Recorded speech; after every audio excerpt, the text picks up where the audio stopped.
Hello, everyone. Welcome back to my very special little TCG show here, and I have with me today an incredibly special guest. He's a man I've admired from afar on all the past competitive streams, and I'm finally getting the chance to meet him. We have Matthew Okimoto. Matthew, how are you doing today, sir? I'm doing great. Thanks for having me. How you doing? Oh, absolutely. Thank you for being here. So you were a Worlds competitor last year. I know you were on the commentary stream for Nationals. I guess technically that's 2019, but the last time we call it last year. Yeah, it feels like last year, even though, it's been so long. And you were, of course, most recently the winner of the Reunion 3 event, right, at Legendary Wolf Games? Yep. Yeah, that was awesome. You know, it's funny. You keep track of everything. I do. Well, you know, who you faced in the finals, Alex Whiteside, the jellyfish guy, he's at our locals, so we were all very much rooting for him, yeah. And so it was like, I don't know if it's Matt, but I want to see him lose because, you know, I'm an Alex guy, but, you know, obviously. He's a really cool dude. Yeah. The first time I met him, he's a really cool dude. Yeah, he was a lot of fun. So, no, it was a good event. And, and you know, your commentary at the NA stream, you're obviously a very celebrated competitive player. You know the cards, you know the game, so it was a real treat to listen to you on there. It's a shame we didn't get to see you at Worlds. I wish you'd appeared on stream at one point, but you know they've got so many people. I was hoping to get on it the last round of day 2 because I was playing for a win-in for top 8, but I lost to Kaka. Yeah. Well, and it was funny, you know, they obviously he's Duncan now. Yeah. They don't know who's going to go on to eventually win it, but a couple people got on there multiple times because, you know, they ended up going all the way to the finals and such. I love that you've got your light gear on, you know, supporting Greg Cole's store there, I see. That's my boy. Yeah, shout out to Greg. I had him on a little while ago talking about the Shadowbringer set. It was a real treat. So, no, it's he's super supportive of me and the community in general. So I just try to. Yeah, he's an awesome guy. Well, in the community, I mean, that's what people always say is it's so great and so welcoming. So again, major thanks for you being here. But let's get to what our viewers are waiting for, and that's the topic at hand. So I wanted to talk about the competitive scene. And in particular, especially because, you know, really the last big event we had was, I believe it was Worlds. I don't think we ever got to a Crystal Cup. I think we were going to have one in like Tampa in that March, and then it got canceled a week or two before. The last like official big tournament in North America was Worlds. I think Europe had I think they had a Crystal Cup, which Evan Tingai won. I think that's with the Chalinka promo. I think that was the last for everything. And then the last like quote unquote like non-official event was the Winter Cup we had in North America. That's right. That's right. Yeah, I think Chris Neal won that one. It was the L3 tournament. Nice. See, and that's why you know that stuff even more than me. Like, I need a better source to learn the things outside of NA because I usually am just restricted to that. So if anyone has that information out there, you know, send it my way. So obviously, we're in the middle of the pandemic. With any luck, it'll be wrapping up sometime in the near future. So we don't have any in-person events. We don't really have many official Square-sponsored events, if any at all. And you're a competitive player. You've been to several of these. I have been to 2 local qualifiers myself, but I've never been to like a Crystal Cup. You gotta make it. I was planning to go this year, and then those are so fun. I hope you make it when they actually. Well, hopefully they come back. When they come back, I hope you make it. Oh, trust me. Oh, and that was the funny thing. You know, we were all planned. We were going to all drive out to the Reunion. And because Reunion was, I live in St. Louis, so it was so much closer this year than, you know, down you're south. By Cody Snodgrass. Yeah, right? He's in my locals as well. He's cool. He's all right, I guess. He's all right. Yeah. You hear that, Cody? You're just all right. You ice player, you. Yeah, you ice player, man. He has trained me to hate ice because he plays it all. And I'm just like, oh my God, this element. Because of him. So Cody, there you go. That's your fault. If Crystal Cups come back, that's kind of what we wanted to talk about is the competitive environment. And since you're a pro and you've been to a lot of these, I would love to get your thoughts on them. We're going to talk about things you like about them, things you don't like, etc. So first, we're going to start with in person. If things open up again and let's say events return to in person just like they were. We have the Crystal Cups, the local qualifiers, you know, nationals, worlds, etc. What are things that you liked about them? What are things you would like to see them keep? We'll start with that. So for Crystal Cups, I liked the biggest thing I liked about them was the diversity, right? They had the beginning portion of the season, I believe it was all constructed, cut to constructed, and then the second half of the season was constructed, cut to draft. Now, while I'm personally a big I love draft, I think the diversify for everyone as a community, I think if they do something like that, that's something I would prefer them to keep. Okay. On that topic, though, because COVID's the thing, I don't think we're going to see drafts come back anytime soon because that requires people touching cards, passing Right. cards. So unfortunately, I think the next, let's say the next season, which would be the next year, whenever Crystal Cups start, I could see it being strictly constructed the entire way through because, or maybe 2-deck format, single deck format. But like I don't see personally, I don't see them wanting to, with the coronavirus and everything, risking passing cards and stuff. So.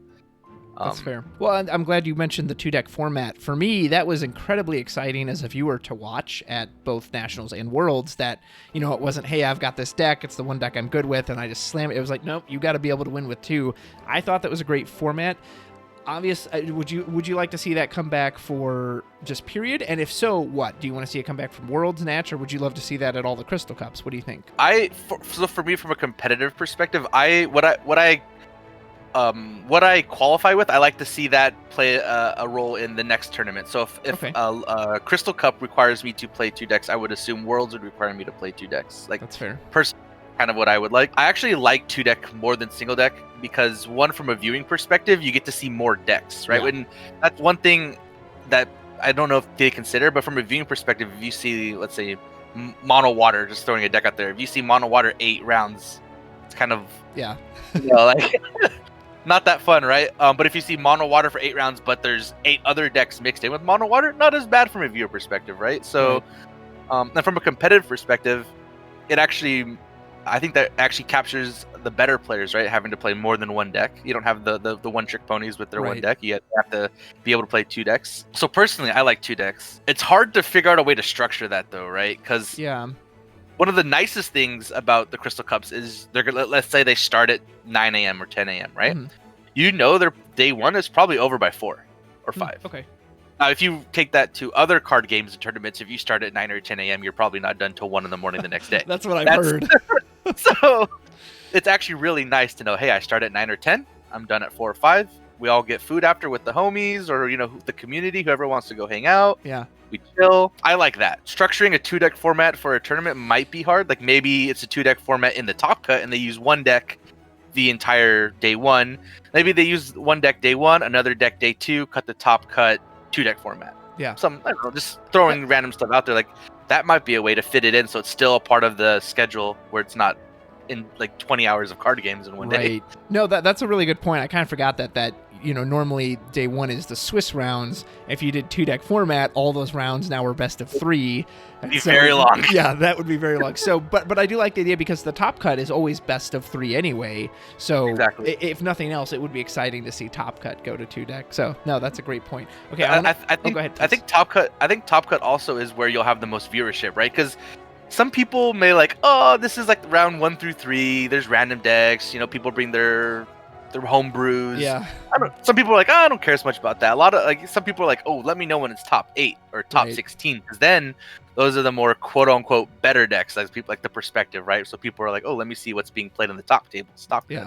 So you probably get more views from a viewing perspective in that as well. So keeping it interesting would be nice. What about the pricing? It was the price again. I haven't been to one of these. Was the pricing good, or did you like, or was that something you'd like to see improved? I would love to see the pricing improved. Okay. What can you give me just like a general what it was? So the latest competitive, I believe when you signed up, you got one of those storage boxes. So it had like a Final Fantasy character on it, like a Cloud. Gotcha.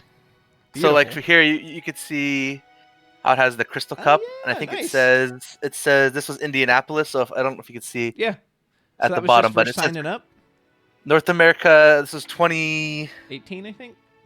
2018, Indianapolis. So it would say North America, the year, Crystal Cup, and each Crystal Cup would have a crystal, assigned, like fire, earth, wind, whatever. Yeah. And then where it was located at, and then there's this one's Furion, so like you have all that. So it's pretty cool. You can open it up, you can keep random cards in it and stuff. Nice. So those are pretty cool. Just for participating. So that was the participation prize, I think, with a few packs as well. So from a casual perspective, I think that's okay, given the price. I think it was $35 or something around there to enter for all the Crystal Cups but 1. So all the Crystal Cups but 1, I think it was like $35-ish, 30, 40, somewhere around there. And that's what you got for participation was the box and a few packs. Gotcha. I think that's okay because the box itself, if you were to sell it at the time, collectors, they're probably going to pay you. You're probably going to get your entry fee back, right? Yeah. For the most part, so it's not that bad. Going on to day 2, that's where I feel like it could have improved, which I think they were improving this year. Day 2, they would cut to, if I remember correctly, it was pretty sure they cut the top 32. It's been a while. So top 32, got day 2, top 32, you got a promo, like one of the promos you can get from your local store. Mm-hmm. So it's kind of like, that's all. It was foil though. It was a foil full art, so it's still pretty cool. But it's like, that's all I get for day 2ing. And then of course some packs. Everything I talk about, they always threw a few packs in. Not a lot, like a couple, but they still threw packs. Yeah. And I think top 16. So how it worked is whatever top 32 got, top 16 got that plus something, and then top 8 got 32, 16 plus something. So like, how the higher you went up, you still got what the previous placing players got, but then additional prizes. Nice. So first place, you got everything from 32 all the way to first. Second, you got everything from 32 to second, etc. That sounds like good incentive to win. It is. Like, winning was pretty nice because, but I'll get there in a second. So, Sure. yeah, so top 16 would usually be, the promo you get from like a foil art promo. And then they would do exclusive promos like the Laswell, the FFBE Laswell, I think was the one time. And that's pretty much all you would get. And then of course packs. And then top 8 is when it got a little bit better because you get the playmat. Yeah. Now the playmat for collectors, like you're talking probably $200, right? Like if you're numerically, exchange. So top 8 is like the dream, right? Because then if you get top 8, cool, I'm at least getting, I got my box, I got some promos, got some packs, I got the top 8 playmat that's exclusive to that Crystal Cup. Mm-hmm. So I'm essentially one of 16, right? Because there's only 8 in NA and 8 in Europe, so only 16 of those mats are out. I really liked the playmat. That was really nice because people who don't care for playmats that have tons of playmats, they can sell them. People, it's pretty much instant sell. Like you put it up, people will pay you 200 plus, depending the character too, because I think they had Zidane on some of them. They had, I think one was a Terra playmat. Like they chose pretty good characters to put on those mats. It would sell pretty well if you wanted to, get money for it. Because the game, since it's a Japanese card game, they're not really big on giving you cash for pricing. Sure. Okay. So like being able to sell something for cash is pretty nice, especially if it moves that easy. Awesome. So yeah, top 8 would get the playmat plus everything. I think they would also throw in some random knickknacks that you could get from like the Square Enix store, like keychains and whatnot. I think top 4 was when how you get like the Astinian figurines, like the play Kai arts. Play arts Kai. Yeah, so they would do those for top 4. So you'd get those along with everything else. Those go for a pretty penny. So yeah, they're like $80, $200, per play art. So you're getting like, let's say a $200 playmat plus $100 play arts. And then second would get all that plus a non-foil set, and then first would get all that. Not the non-foil set, but instead of a non-foil, it would be an all-foil set. And the all-foil set came with all the full arts too, so it was pretty nuts to get the foil set. But the best prize for first, obviously, is the Worlds invite, right? Like that. Yeah. That is worth the experience at Worlds is insane. Like, so if you can ask any Worlds player, that trumps any prizing that you could have gotten at any Crystal Cup. They treat you like royalty. It's insane. It's so nice. Is it just grand prize, or was there? Because I had heard on like some of the streams about like trickle down. Oh, the World's invite or the such and such invite will fall down to people. Yeah. So if you're one of the lucky people, where like say the person who gets first is already qualified, that trickles down to second. So gotcha. Second place actually gets a little bit more than first place, which is what I kind of didn't like. But I was like kind of whatever because it's a pretty niche scenario. Like, it's not often where someone gets first that's already qualified for Worlds and then passes down to second, right? But in the times that does happen, it kind of sucks for the person who gets first because they don't really get much out of first, other than the foil compared to non-foil. Did that happen to you? Because you won the was it the Arizona Crystal Cup, the Earth one? Yeah. That you were had you already qualified for Worlds before then? Yeah. Okay, so that did pass from you. It happened to me twice. Oh man, I mean, well, I guess it's not a bad problem to have that you're winning that much. Exactly. Yeah, it's it sucks, but I'd rather be in that scenario than not, right? Like, right. Yeah. Then still trying to get it. Exactly. In the first place. Yeah. Okay. And do you get national invites from the Crystal Cup? I believe, or is that just the local qualifiers? I believe national invites for Crystal Cups were top 8, but I believe they trickled down. I think it was top 8 from Crystal Cups get qualified for nationals, but it would trickle down. So if all top 8 were qualified, then 9 through 16 would get qualified, and etc. Gotcha. It would keep trickling down. Okay, so that was also really cool. Gotcha. So so that's what the pricing was. What would you like to see change? The entry fee, personally, eventually boxes just get kind of annoying. At some point, you just have too many boxes, right? Just like playmats. At some point, you have just too many playmats. So they were changing it to sleeves. Now, you can have too many sleeves too, right? Yeah. However, for some strange reason for this card game, people love Final Fantasy art sleeves. They and do. Those things go for hundreds of dollars sometimes. The sleeves they were going to give out definitely worth more than your $35 whatever entry fee. So you could have probably either one sat on those sleeves for a year, and then collectors will start paying you like $100 because you can't get them anywhere, like they do for the chapter sleeves, right? I don't know if you're a big sleeve fanatic, but I like sleeves, the chapters Final Fantasy sleeves, the ones that are not printed anymore that are hard to get, like the Aerith, I think it's like Aerith sleeves, or the Cloud and Sephiroth sleeves with like the symbol on them, like those go for like $100+ for sleeves. Yeah. So you could get these sleeves from the Crystal Cups, either flip them probably for $50 easily, which is more than you probably would have gotten for the deck the box. They're also easier to carry around because they're, this small. Like, or you could use them, right? The thing with the sleeves is you get to use them. People get to see you use them. You get to like flex, like, hey, I was at this Crystal Cup. I got these sleeves. They're really cool. The box, you like bring it out once. Here's my deck, and then no one looks at it, right? So, or like just sits on a shelf in your house. Yeah. At least these sleeves, they go places, right? But yeah, so I liked that change. I think that was a really good change. I don't think for entry, since it's not, in my opinion, it's not that expensive compared to other card games. I think changing from the deck box to the sleeves, beautiful. I like that. And then, of course, like I said, I think you get some promos and packs as well. That's default. Everything you're going to get promos and packs too. So I liked that change. I personally don't think I would add much to that for entry. I think that's good. Now, I don't remember what they were going to do for top 32, but I would definitely like more than just an additional promo tossed on. Yeah, that's fine. I don't mind if it's an exclusive promo, but like if it's a promo you can get from your locals, it's kind of like, well, I can get it from my locals, like, it's like, thanks, like 8 of those. Exactly, right? Like throw something else that like is harder to get on top of it, or make something cooler that is unique to that Crystal Cup. I was just gonna say, I know that's more work for them, but that is very appealing to me, and to me that is not only a good business model, but again, for someone like me who's never been to a Crystal Cup, that draws me in, the idea that, hey, you can only get this if you come to this Crystal Cup, whereas, like you said, if it's like, hey, it's a Glaciolablis promo, well, thanks, exactly, I've got 10 of those, so I'm not going to drive. If I'm going to drive to Indianapolis, I want it to be to get something that I can only get there. To me, I think that's a big incentive. Yeah, and like, I'm not trying to take away, like, getting full art promos is really cool because some stores have trouble getting them. Yeah, but it would be nice to get something exclusive to that tournament. Top 16 was a nice change.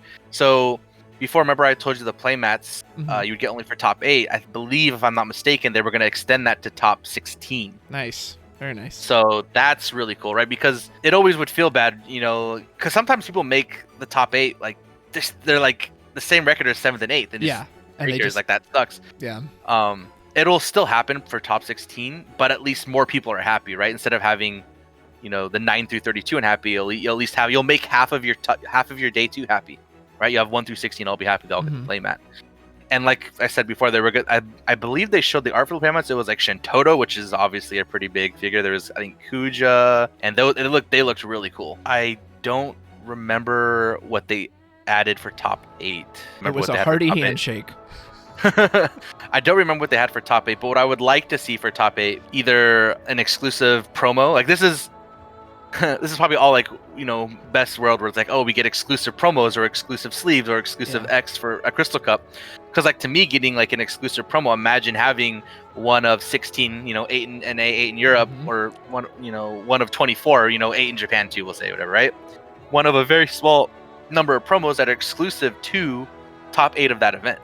That's pretty cool, right? It doesn't have to be an insane card either. It could just have really good art and be a full art or something. Like, it doesn't have to be a super playable card. It could just be like, this is the Zidane Crystal Cup. Here's a Zidane from one of the recent sets that we have the art to do it, and it has a stamp for Indianapolis Crystal Cup. Just throwing one out there for that card. You can only get that. Would be really cool for top 8. And the collectors eat that up if you want to sell it for money. probably $100-$200 card. Like, Yeah. you know. So I have a quick question on that. Would you be okay if they made a promo that wasn't actually a playable card, but like, let's say it just looked really awesome, or would you want it to be a card you could actually play? Honestly, I'm fine with either or. Because I think even a non-playable card has its value. It's basically be a mini trophy at that point, right? Yeah. Yeah, I was thinking because you could just do one with like super fancy artwork on it, and like, yeah, it doesn't even have to be a card you can use in the game. This game is a pretty big collector's game, right? So while if you can't play with it, there's going to be a collector out there that will probably pay you a decent amount for it because it's one of 24. So I think even doing something small like that would be pretty cool. I would like a playable card because it'd be really cool to use in a deck.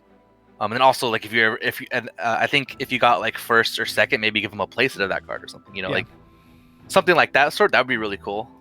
But you know, something like that would be pretty cool for top 8, just a small addition. I think they should be more generous with packs too, because like I don't think you even got a box for winning a Crystal Cup. Really? Well, not for most of them. There was one, the Arizona Crystal Cup, where they gave boxes and you were able to sell those boxes back to the store for cash. Oh, that was pretty cool. Okay, a way to work the system. Yeah. That's but surprising. I think the other Crystal Cups, first place gets a box easy. That's really surprising. No, it's because they gave you the foil sets of cards. I don't think you got packs, but I don't remember, and I might be wrong. It's been a while, but I don't remember getting like an actual box of cards. Like I think it would just be cool, right? Be more, you know, throw packs at people. People love cracking packs. Yeah. Like top 16, give them a box. Top 8, give them 2 boxes. Like just throw cards at them. Like they'll love it, right? I think doing something like that would be cooler than here's your 4 packs in a promo for top 8 or something. Like you know, like that would be pretty cool. Plus it would look cool in pictures, right? From marketing perspective, you see like all these boxes piled on a table with a trophy and play mats, and it just looks really cool. But I think top 4, they got rid of the play arts Kai for top 4 and gave you like one of those like $200 pendants, I believe, from the Square Enix store. I think that's what it was. I remember like kind of chuckling because it's like I don't think I want a pendant, but I think it was like a pendant from, you know, Square Enix has like those squall pendants or whatever. I think it was one of those from the store for top 4. I would have personally rather just kept the play arts. Pretty sure they got rid of those, but don't hold me to that. For top 4 at least. I think first and second was still a play arts though. But yeah, and then second was the same. I think first and second pricing stayed roughly the same. I don't think first needs to change too much. Because you can't introduce cash to the game, right? Like what more can you get first? What more can you get first other than everything else everyone got in the tournament plus a world strip? So first was pretty nice. I don't think they need to change too much to that. Second place is also not bad because you get everything, but minus not the world strip. Yeah. So I think first and second were pretty good. I wouldn't change too much of those personally. I do like how the trophy only goes to first place. I don't know how long it used to be top 4. At the time, I liked that because it's like, oh, cool. If I top 4, I get a trophy. Yeah. But at the end of the day, it's cooler if it's like that one person has that trophy for that event. No one else has a trophy for that event. So that's like really cool, right? Yeah. So I think I'm because they used to not give playmats for top 8 either. So once they introduced the playmats and got rid of the top 4 trophy and did first place trophy, I was like, okay, that's actually kind of cool. I think that's fine.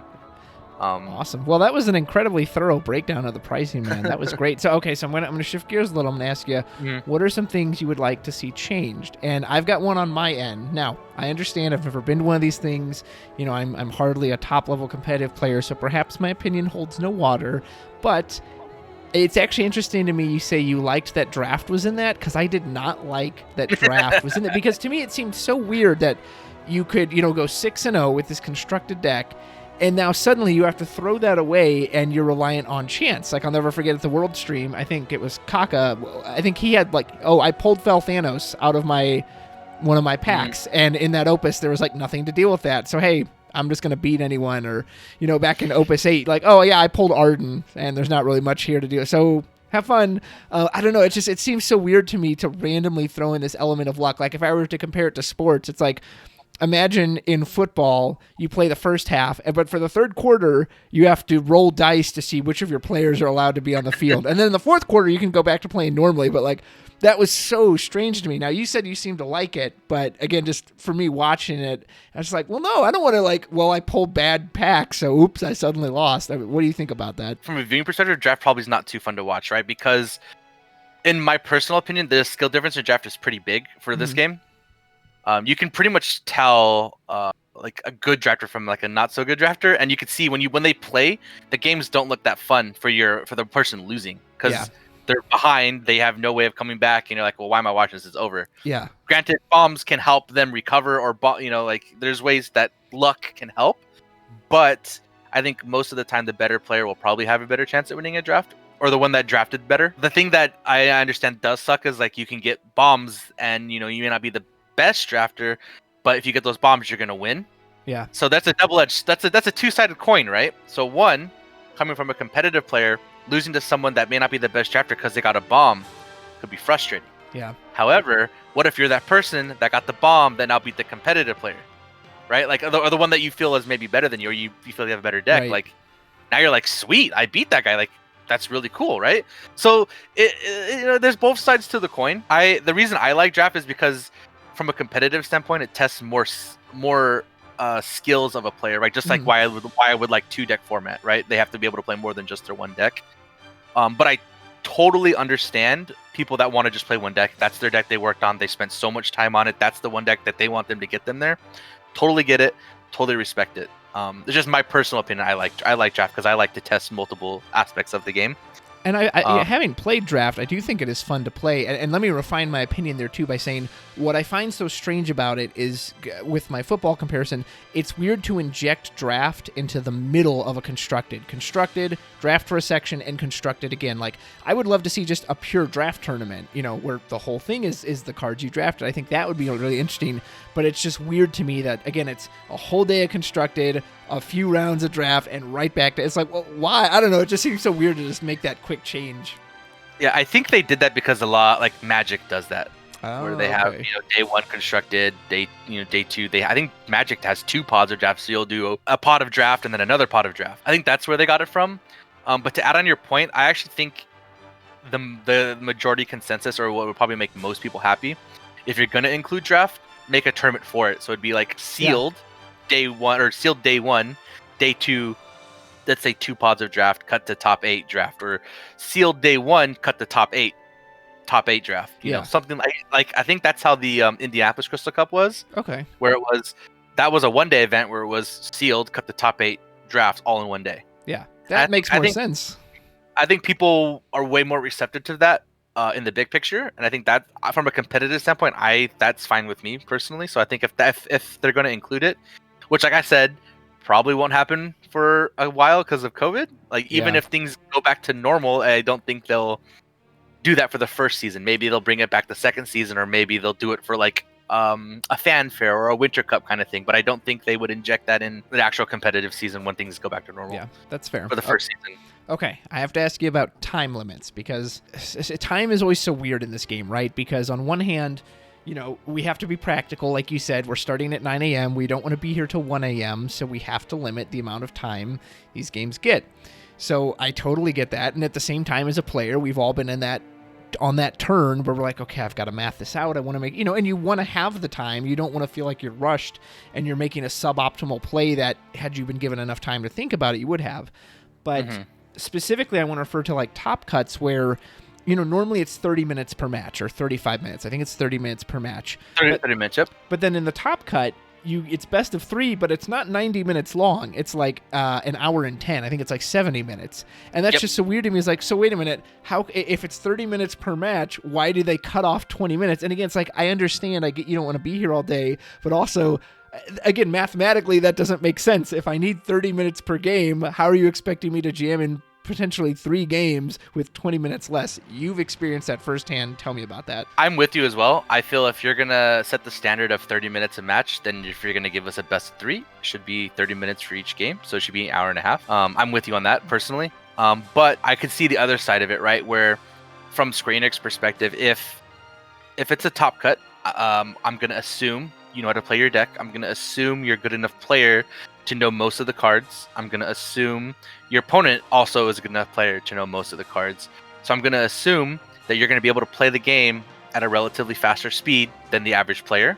So given that, you shouldn't need an hour and 30 minutes. And also, putting it at 70 minutes makes it that there's a little bit more quote-unquote skill to come to those plays to, win your match within that time frame, right?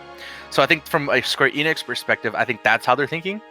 From a competitive player standpoint, and someone who doesn't really play aggressive decks often, Yeah. I need every second of that clock because sometimes I play decks that take a while for me to win, and I'm sure there's others that kind of test to that. And some decks just take a while to win. Yeah. Like they got set up. They have to play from the behind like most of the game until the end, and some game ones will take 45 minutes, and now you're going to game 2. That might be 45 minutes. There's a room for game 3 now, and now you're going to have a really rough game 3 that's going to go to time and not really be a game. Right. And if that's on stream, that's going to look really bad. Which we've seen a couple of those on stream. I remember one of them, I don't remember what Crystal Cup it was, but the first match alone took, I think there was like 30 minutes, 25 minutes left after the first match. And it ended up going to game 3. So they're like sitting there playing out super quick. They're like trying to rush through it. And it just, I think that goes to what Square Enix is like, well, it's like they think you shouldn't take that long to come to your turns. They think that you should be able to make those plays faster, and that's I guess your punishment for not being able to maneuver for both you and your opponent.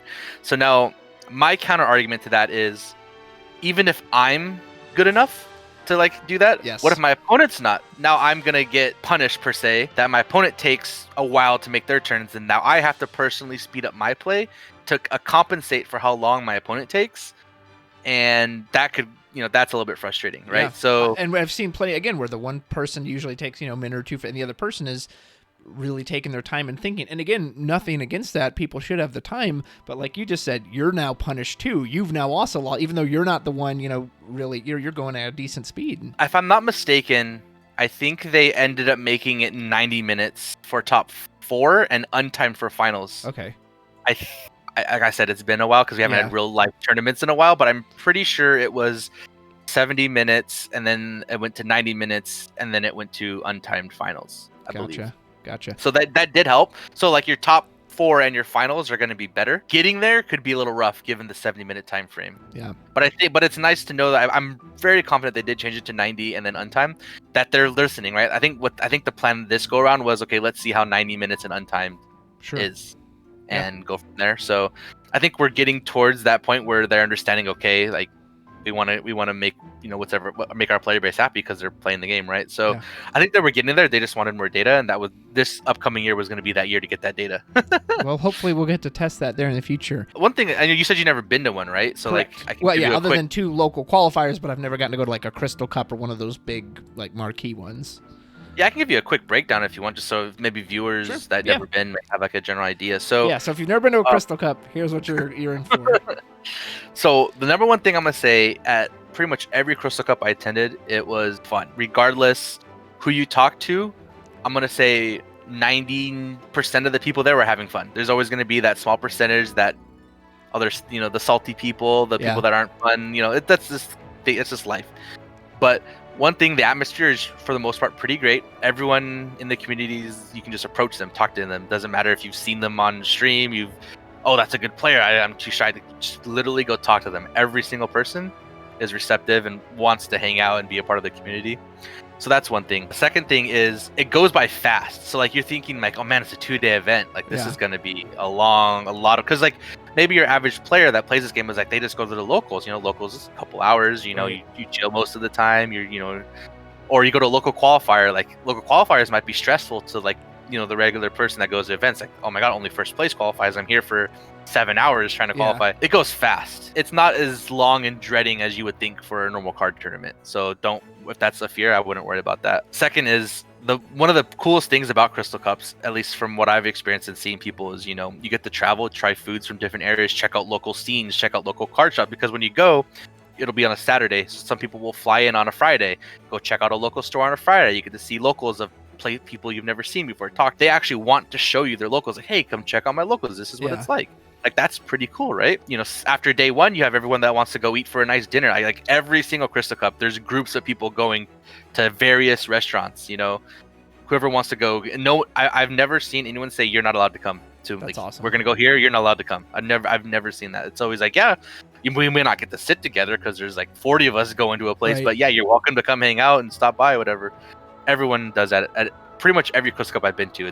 And I don't think you get that from a lot of other card games, from what I hear. So that's pretty cool. It's funny because I'm talking about Crystal Cups, but the best part is the community doing stuff that's not the card game. Yeah, but, that's outside of it.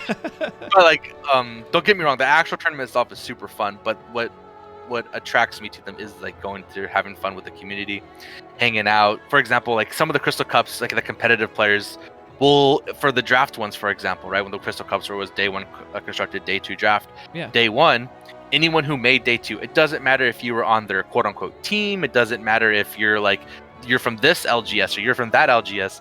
Pretty much, if there was enough people or enough packs, they would hold drafts in hotel lobbies to practice for day two. Doesn't matter.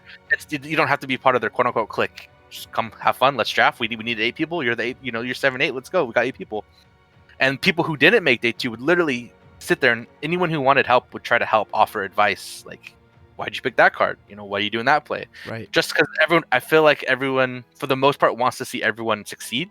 Granted, when you get to the action environment, obviously it's like you want to win, right? Right. But for that specific time, nice, everyone wants to see everyone succeed and do well. So like, regardless of team, friends, LGS, whatever, it's pretty cool. So, you know, I don't want people to feel like, you know, it's because I think people might get shy away from Crystal Cups because they think it's like this hyper competitive, don't talk to me every round kind of thing. But for the most part, everyone's pretty chill, friendly, everyone's having a blast. And depending on the LGS that hosts it, some LGS just like have raffles every round.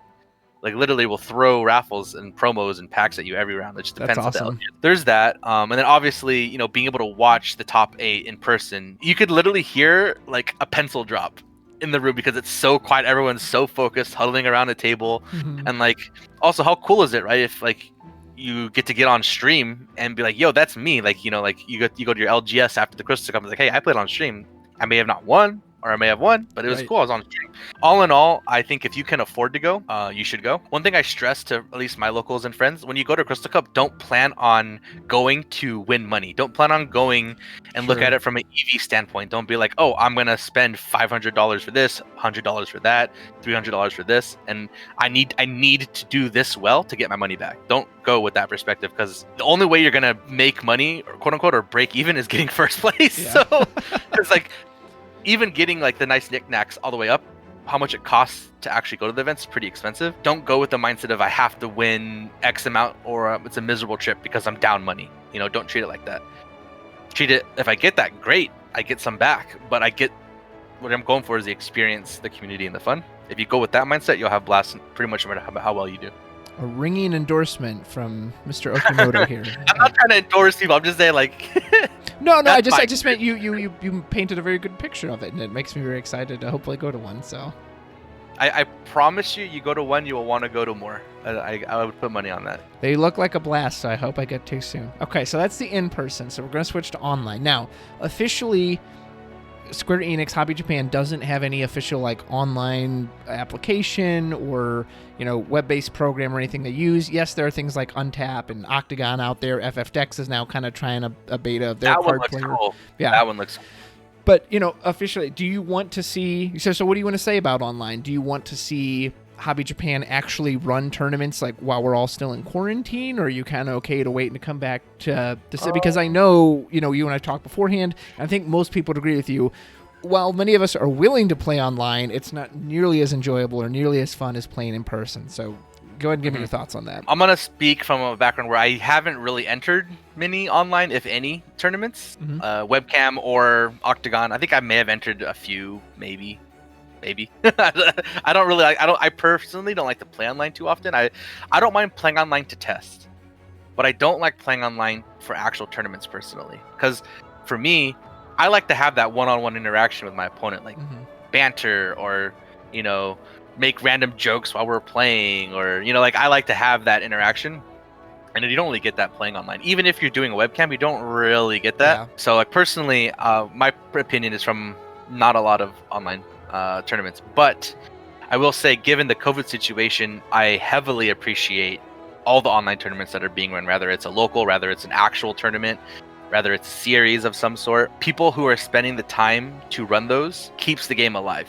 Because if we didn't have those, what would people have to talk about or write about? Like, we don't really have in-person tournaments outside of R3 that happened, right? There's been pretty much nothing in America, at least, or NA, that's had any real online events. I think some people have opened locals up back now, but that's not like an actual tournament, right? Personally, I'm not a fan, and I'll tell you why I'm not a fan in a second, but I'm personally not a fan of online tournaments. I think it's healthy for the game that people run them, people join them, and that they exist.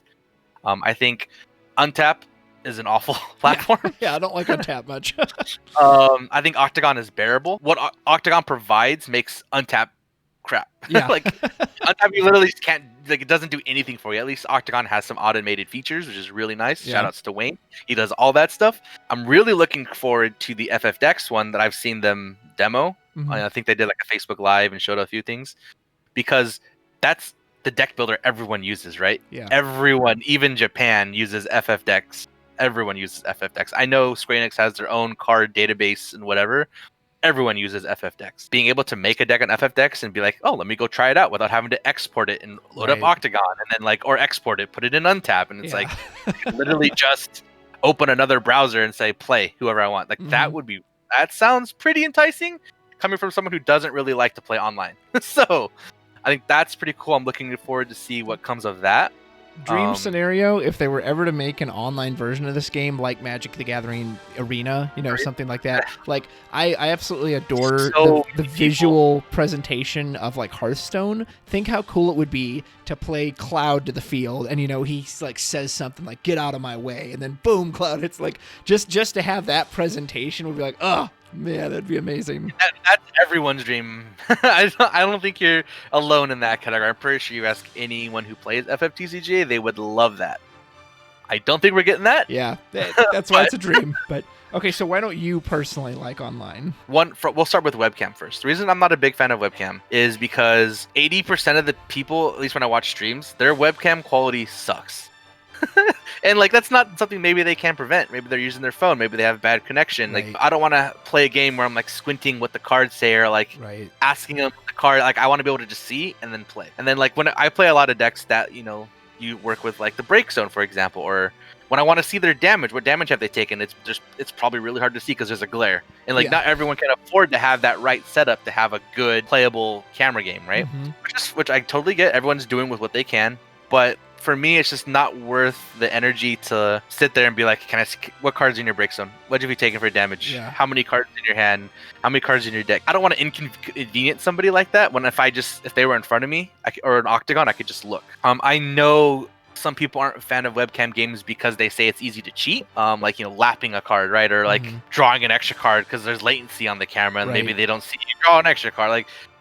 I think that's minor. I think if someone's willing to do that for a freaking webcam game, then sure, take the win. Like if you really want it that bad, take it. Like whatever. But for me, that's not a big deal because I don't think like if people really want to do that, like whatever, be my guest. You deserve it then. But yeah, so that's my personal opinion of webcam games. I know people like them, but that's just not my kind of thing. If I had to choose between, we'll include FF Dex now, between online platform or webcam, I would use Octagon or FF Dex. I think Octagon. Not include FF Dex right now because they're still in their alpha phase or whatever you want to call it. Octagon is, for the most part, pretty nice. It does most of what you want. It's fairly simple to use. It has noises for some strange reason. I think noises are great because it lets me know when my opponent is doing stuff because sometimes I'm not paying attention. If we're going to talk from like a competitive standpoint, I think online games make you very lazy as a card player. Like for me, I don't like when and this is going to sound weird. Maybe I'm just a weird person, but I'm going to say it. Back when there was like real life tournaments, right? Or you had to go physically and go. I wasn't a big fan of testing online because in my opinion, it builds for bad habits. It's easier to focus when it's one-on-one with someone in front of you. As for if it's online, I got one screen here for Octagon, one screen here for a Twitch stream, one screen here for whatever else I'm doing. So I'm like playing and multitasking. So I'm not focusing. So my plays are not as good as they could be. And that's going to build bad habits because the point of testing is to put yourself in the scenarios so okay, I've been in this scenario, this is how I handle it. But now you're handling it in a suboptimal way because you're not paying full attention, right? I mean, for me, personally, I'm not paying full attention. Another thing is like, you're like, oh, I don't feel like opening my opponent's breaks them because that's a click. Right. Like, oh, I don't feel like checking how many cards in my opponent's hand. Oh, I don't feel like how many times did they use Amaterasu? How many? I'm not going to check. I'm lazy. Yeah. So. For me, I feel like an online platform builds laziness. Unfortunately, not a lot of personal good about online, but that's pretty much the majority. Well, and to be fair, we haven't had any official like again, Square, so there's not really, in a way, much to say about that, because it's not like they've tried to do something and then, it didn't work or anything. They're just clearly not interested in doing that, and I get it. So I think it'd be interesting if Square decides to support an online platform. I would definitely be curious how they plan to, run it, pricing. Like I stated earlier, Crystal Cup's the best part of a Crystal Cup was going for the community, hanging out, chilling. You don't get that in online events. I'm curious, like, how they would make up for that, Yeah, But most of the people in my locals, like a couple of us played online pretty dedicatedly, but a lot of them they just didn't care, because for them, like, the real appeal of the game was really just getting to talk to people and sitting across the table with them. So the online is like, it kind of loses its appeal. Well, sir, you have given us an incredible breakdown of the competitive experience and things you would like to see going forward. You've answered all the questions I've had, and I think you've done a really good job of selling it to newer players like myself, or people maybe who are just getting into the game for the first time who we haven't ever been to a Crystal Cup. It absolutely sounds like fun. I can't wait to go. Is there anything you want to plug? Tell people where they can follow you? Give any shout-outs? Anything like that? I'll shout out to my boy Greg. With the light, he hooks. I mean, everyone probably knows him. Outside of the light, that's usually where I get a lot of my stuff from. But all the other stores, like Cards of Evilus, everyone else that does stuff, like Greg hooks you up with a lot of stuff. They also hook up the community, right? Like I've seen, both Greg and James, for example, send boxes of commons to new players. Like support those guys, right? Like it's hard times for people, and if you can buy from them or your LGS, like definitely support them. I would personally, I don't buy from eBay, or Amazon or whatever. Like I definitely will go out of my way to make sure I support whatever local store. Like when I go to the Crystal Cups or let's say R3, probably spend a decent chunk of money at Legendary Wolf Games. They got some really cool stuff there. Have you been to Legendary Wolf Games? No, and like I wanted to go so bad this year because it was so close. So if they do it again, well, I know they've got like another event coming up this summer. I don't know if I'll be able to make that. I hope so, but I don't know. But yeah, I would love to get out there because everything I've heard about is that it's just great. Yeah, they have some really cool stuff there. So like that's a really cool store. But yeah, like as far as shout out, I would say just in general support your local stores. If you want to go back to playing in person, you need a place to play, right? So I would or I recommend supporting your local stores. Of course, shout out to you and all the other content creators. Like I actually appreciate you guys doing stuff like this because it gives me something to watch. From I've been lurking in the shadows for the most part. I don't really say too much. I'll say you're not too much of a commenter, so that's surprising to hear. Thank you. I'm grateful. I lurk most. Like I used to be pretty active. Like there's not really a lot of competitive events right now, so I just mostly just lurk of like what's going on. But it's nice to have content creators like you and RVA and like everyone else that provides content that I can watch, which is pretty nice. Keeps me in the loop when I'm not in the loop. No, that's awesome. So I appreciate you guys doing all that, and I don't want you to feel like it's going unnoticed, but it's really nice. Thank you, Matt. That means a lot. Folks, let us know in the comments anything you want to say about the competitive experience. If you're a competitive player who's been to Worlds or Nats before, hey, if there's things you want to see change, things you want to make sure they keep the same, feel free to let us know. Would love to hear it. And if you're new players, where do you live? What Crystal Cup do you want to go to? And Matt, I hope we get to meet at a Crystal Cup soon one day. So definitely, that'd be awesome. Thank you so much for watching. My sincerest gratitude for having you join me today. And folks, we'll catch you next time. Take care. Take care.